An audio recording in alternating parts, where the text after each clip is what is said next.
اور جب بھی ملک میں استحکام آ رہا ہوتا ہے انتشار شروع ہو جاتا ہے۔ نون لیگ کے رہنما بیرسٹر دانیال چودھری نے پریس کانفرنس کی اور کہا کہ پاکستان کو اندرونی اور بیرونی طور پر یہودی لابی کمزور کرنے میں مصروف ہے۔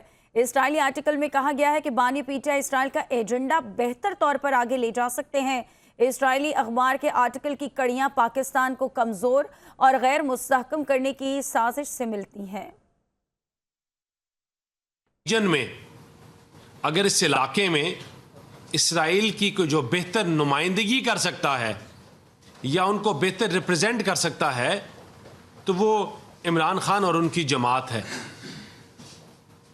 اور یہ جو ان کی جماعت ہے اور خاص طور پہ عمران خان صاحب خود یہ ریپرزنٹیشن پہلے بھی کرتے رہے۔ ان کے بچے جو ہیں ان کے پاس بڑے ہو رہے ہیں۔ عمران خان صاحب نے خود، اگر ہم تھوڑا سا پیچھے جائیں تو برطانیہ میں الیکشن میں پاکستانی میئر کو سپورٹ نہیں کیا بلکہ زیک گولڈ سمتھ کو سپورٹ